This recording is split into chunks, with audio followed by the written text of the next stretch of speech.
ఇన్స్టెంట్గా చేసుకునే మెంతి ముక్కలు, దీన్నే మెంతి బద్దలని కూడా అంటారు. ఇది మనం పప్పులోకి కానీ, పప్పు అన్నంలోకి కానీ, లేకపోతే కూరలు అవి చేసుకునే సైడ్ డిష్గా కానీ సర్వ్ చేసుకుంటే చాలా టేస్టీగా ఉంటుంది. ఇన్స్టెంట్ మెంతి ముక్కలు. దీనికి ఒక మామిడికాయ, పుల్లటి మామిడికాయ తీసుకోవాలి. తీసుకుని ఇలా తొక్క తీసేసి బాగాను ఈ విధంగా పొడుగ్గా కొద్దిగా ముక్కలు కట్ చేసుకోవాలి. ఇలా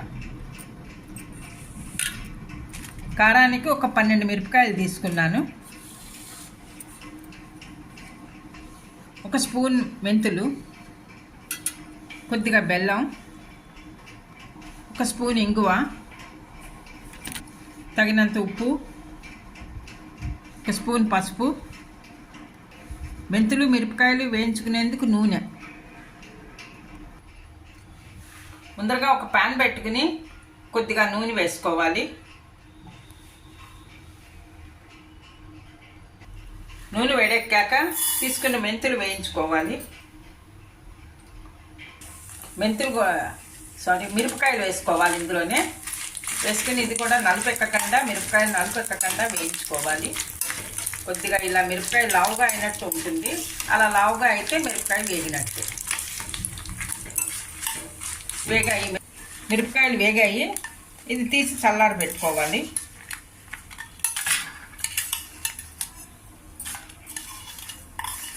అదే ప్యాన్లో ఇంకో 2-3 స్పూన్లు ఆయిల్ వేసుకుని కాచి చల్లారి పెట్టుకోవాలి.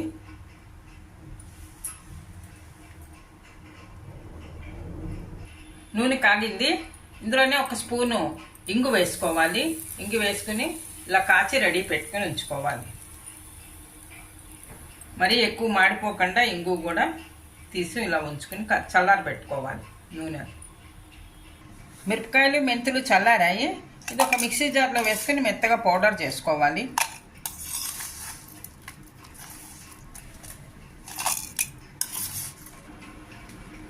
మిరపకాయలు మెంతులు బాగా మెత్తగా పొడి అయింది.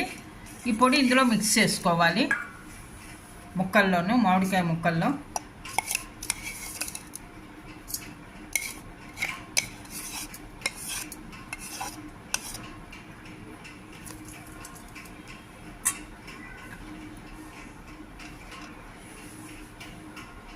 ఒక స్పూన్ పసుపు,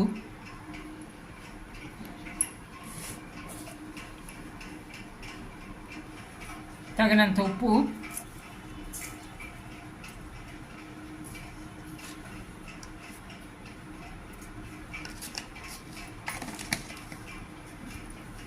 బెల్లం, తీసుకున్న బెల్లం,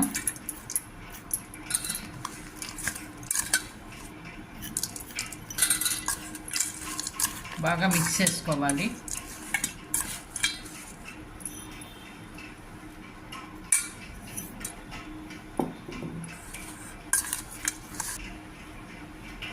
కాచి చల్లారి పెట్టుకున్న ఇంగు నూనె, ఈ నూనె కూడా వేసుకుని బాగా మిక్స్ చేసుకుని కొద్దిసేపు మనం మూత పెట్టించుకుంటే బాగా ఊరుతుంది. మామిడికాయ ముక్కలు, నూనె, ఉప్పు అన్నీ అంటుకోవాలి కదా ముక్కలకి. ఇలా బాగా ఊరి చాలా మంచి టేస్టీగా, తీతీగా, పుల్లగా, పుల్లని మామిడికాయలు కూడానేమో కొద్దిగా 2 అవర్స్ కనుక ఇలా మూత పెట్టి ఉంచుకుంటే కనుక బాగా ఊరుతుంది.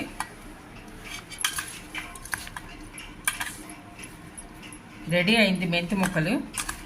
ఊరాలి. ఊరితే కనుక మనకి పప్పు అన్నంలో కానీ, దాంట్లో కూరలకి సైడ్ డిష్లు మనం వాడుకుంటూ ఉంటే ఇది సర్వ్ చేసుకుంటే చాలా రుచిగా, టేస్టీగా ఉంటుంది. కొద్దిగా బెల్లం కూడా పొడి వేసాము. బెల్లం పొడి కూడా బాగా కరగాలి.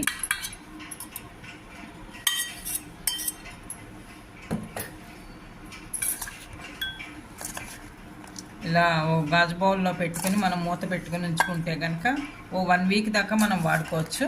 1 వీక్ ఉంటుందండి, మరీ ఎక్కువ రోజులు ఉండదు. మెంతి ముక్కలు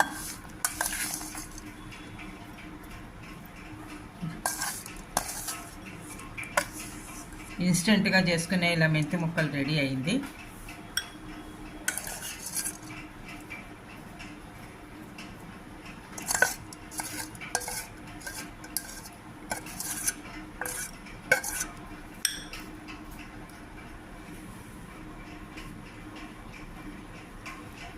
మూత పెట్టుకుని మనం 2 అవర్స్ ఉంచుకోవాలి. ఉంచుకుంటే ఇదంతా కరిగి బాగా రెడీ అవుతుంది, మనకి సర్వ్ చేసుకునేందుకు వీలుగా అవుతుంది అన్నమాట.